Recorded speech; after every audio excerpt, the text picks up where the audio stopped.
মিথ্যা ভালোবাসা, ফেক লাভ কিভাবে বুঝবেন? নাম্বার 1, সবকিছুতে অজুহাত দেখাবে। যেখানে অজুহাতের জন্য ভালোবাসা নয়, ভালোবাসার জন্য অজুহাত হয়। নাম্বার 2, খুব বেশি মিথ্যা কথা বলবে। যে ভালোবাসায় মিথ্যা বেশি থাকে সেটা ফেক হয়।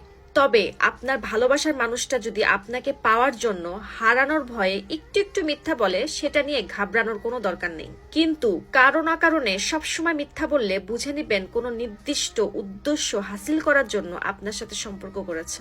আর বেশি মিথ্যা কথা বলা মানুষগুলো যে কোনো সময় আপনার ক্ষতি করতে পারে, তাদের উপরে ভরসা করা যায় না। নাম্বার 3, শারীরিক সম্পর্ক দিয়ে ভালোবাসা প্রমাণ করা। যে সম্পর্ক ফিজিক্যাল রিলেশন দিয়ে প্রমাণ করতে হয়, আমি 100% গ্যারান্টি দিয়ে বলতে পারি সেটা ফেক রিলেশন।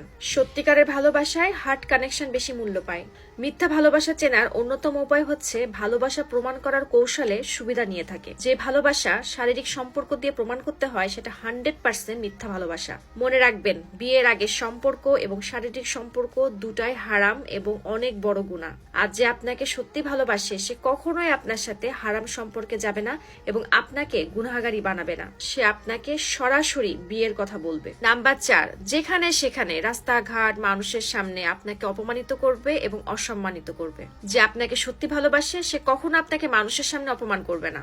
আপনার ভুলের কথা আপনাকে পার্সোনাল ভাবে বলবে যাতে আপনি শুধরে নিতে পারেন। কেননা মানুষ মাত্রই ভুল করে, আর আমি আপনি যেহেতু মানুষ, তাহলে ভুল আমাদের থাকবেই। কিন্তু আপনার সামান্য একটা ভুলের জন্য আপনাকে কেউ যদি সবার সামনে অপমান করে বসে, তাহলে বুঝে নিবেন সে আপনাকে কত ভালোবাসে। নাম্বার 5, প্রত্যেকটা ক্ষেত্রে আপনাকে অবিশ্বাস করবে।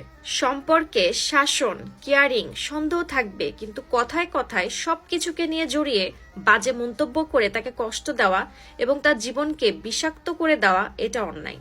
এতে করে ভালোবাসার নামে আপনাকে মানসিক রোগী বানিয়ে আপনাকে ধ্বংস করে দিতে পারে। ভালোবাসা অনেক সেন্সিটিভ জিনিস, আর আমি চাই না আমার কোনো টিপসের কারণে আপনাদের কোনো ক্ষতি হোক। উপরে যে কোনো লক্ষণ ধরা পড়লেই ধরে নিবেন না সে আপনাকে মিথ্যা ভালোবাসায় জড়িয়েছে। হতে পারে সে কোনো বিশেষ কারণে এমন করছে। আর যেহেতু আপনি তাকে ভালোবাসেন, তার কৃতকাজের দিকে লক্ষ্য করুন, সময় নেন, খুঁজে বের করেন কেন সে এমনটা করছে। অবশ্যই দুজনে কথা বলে ব্যাপারটা সমাধানে আনার চেষ্টা করুন, তারপর ডিসিশন নিবেন কি করবেন।